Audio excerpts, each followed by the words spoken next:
The Veilthier had been dead for 9 months when I stopped pretending there was a solution. She was the largest vessel the Vithani Imperium had ever built. A carrier-class flagship, 3 kilometers from bow to drive fins, designed to house 10,000 crew and project the Emperor's authority across 6 systems. And she sat in Dry Dock 7 at the Cathara shipyard like a beached creature, her running lights dark, her ventilation stilled, her bridge cold, dead.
"47 of the finest technical minds the Imperium could muster, specialists from the Naval College at SR, drive systems experts pulled from the Fourth Fleet, off-world consultants from the Rithani Consortium, who charged the Imperium 80,000 keel per hour to walk her corridors and shake their heads.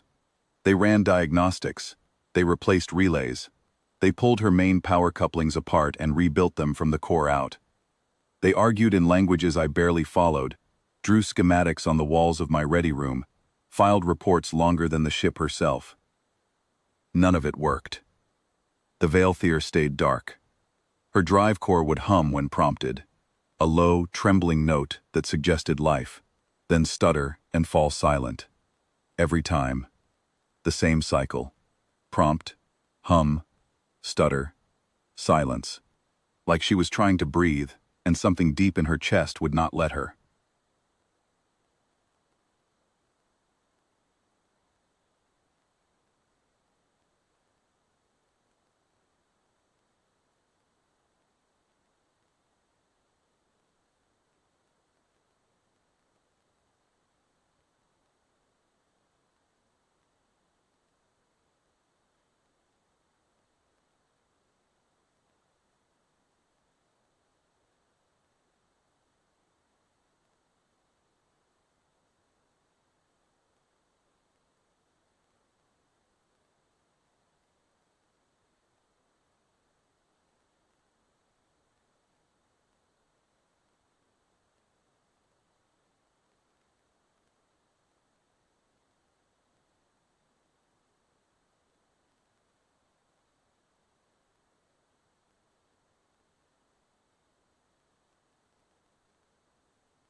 There is a difference.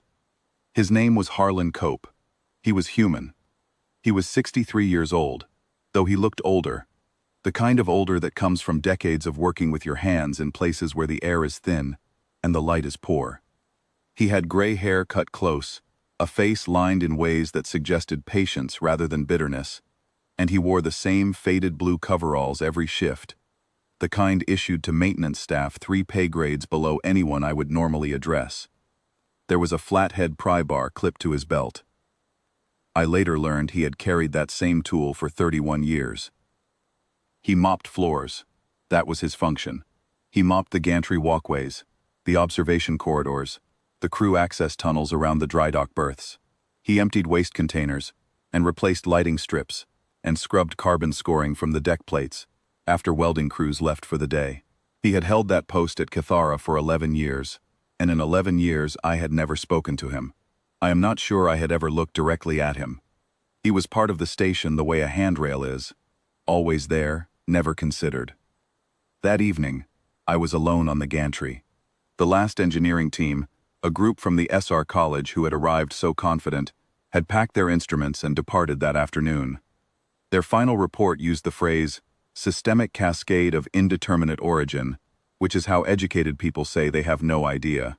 I was reading the report on a display pad and considering whether to recommend to the Emperor that the Veil Theory be dismantled.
I looked up. Harlan Cope was standing 10 meters away, looking at the ship. Not the way officers look at ships, calculating, proprietary. He was looking at her the way a person looks at a sick animal they have known a long time. His head was tilted. His arms hung at his sides. His coveralls had a smear of deck sealant across the left knee. The intake grate on her lower ventral run, he said. He did not look at me when he spoke. Deck 41, starboard frame, it'll be packed solid. Crystallized mineral buildup. Accumulates slow during a long refit, maybe a millimeter a season. Your engineers were chasing the power core. The core's fine, she just can't breathe.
I asked. He looked at me then. His eyes were brown and steady and very tired. Because I was a drive systems engineer for 22 years before I was a janitor, he said.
I know what that stutter means. I've heard it before.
But I was out of engineers. I was out of reports. And the way he had looked at the ship, that quiet, tilted head patience, the way you watch something you understand at a level beyond schematics, stayed with me. Show me, I said. He set the mop against the railing and walked to the access hatch. He did not hurry. He moved the way people move when they know exactly where they are going and have no interest in proving it. I followed him. We descended through the Veilthier's interior in silence. The ship was cold, no climate control, no lighting except the emergency strips along the deck plates. Our breath formed pale clouds. Harlan walked ahead of me without a torch, one hand brushing the corridor wall the way a person reads something familiar by touch. 41 decks down, through corridors I had never walked and compartments I did not know existed, until we reached a maintenance crawl space at the starboard frame that appeared on none of the diagnostic routes the engineering teams had used. It was not even on the priority schematics. It was too small, too deep, too ordinary. The space was too low for me to stand. Harlan dropped to his knees without comment and crawled forward. I heard the click of his pry bar, unclipping from his belt. Then scraping. Metal on hardgite crystal, rhythmic, unhurried, patient. The sound of a man who has done this kind of work 10,000 times and does not need to think about the motion. Scrape, pause, scrape. The sound of compacted material breaking loose and falling. The occasional pause where I imagined him wiping the flat head of his pry bar on his coveralls before going back to the grate. He was in there for 12 minutes. I counted. When the Veilthier woke, I felt it before I heard it. A vibration in the deck plate under my boots, low, deep, spreading. Then a hum, not the stuttering, choking note I had heard dozens of times. A full, clean, sustained tone that moved through the ship's bones like a long-held breath released. The lighting strips flickered and then steadied. The air vents sighed open. I felt warm air move through the corridor for the first time in 9 months, and the ship settled with a faint groan of metal, the way a structure settles when it finds its center of gravity again. Harlan crawled out backward. His knees were dirty. His hands were coated in pale crystalline dust. He clipped the pry bar back to his belt and stood slowly, the way people stand when their knees stopped being young a long time ago. He looked up at the ceiling, at the ship around us, and listened for a moment. Then he nodded once, the way a man nods when he hears exactly what he expected to hear. "There you go," he said, quietly, not to me. I stood in that corridor and did not speak for a long time. When I finally did, I asked him to come to my ready room. He followed without comment. I poured 2 glasses of Altheri wine, a courtesy I had never extended to a non-commissioned individual in my career, and sat across from him. I offered him a commission. Chief Engineer of the Veilthier, full officer rank, full salary, quarters on the command deck. I told him the Emperor himself would hear what he had done. Harlan looked at the glass. He turned it in his oil-stained fingers. He took one sip, slow, appreciating it, and set it down. He looked at me with an expression I have spent a long time trying to name. It was not pride. It was not bitterness. It was something closer to a man who has carried a thing quietly for a very long time and set it down exactly where it belongs.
He walked to the door.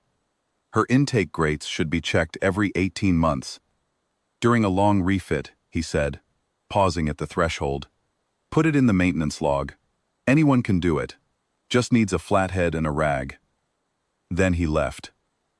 I watched him walk down the corridor toward the maintenance closet at the far end of Deck 2, where he kept his mop and his bucket and his spare coveralls, and I understood something that 47 engineers and 9 months of reports had never taught me. Sometimes the one who saves the flagship is the one you never looked at, and sometimes, when you finally see them, they have already decided they do not need you to. I entered one line in the ship's service log that evening. It read, Veil Theer restarted. Clogged ventral intake grate. Deck 41. Starboard frame. Cleared by Harlan Cope, maintenance staff. It is the truest entry I have ever written,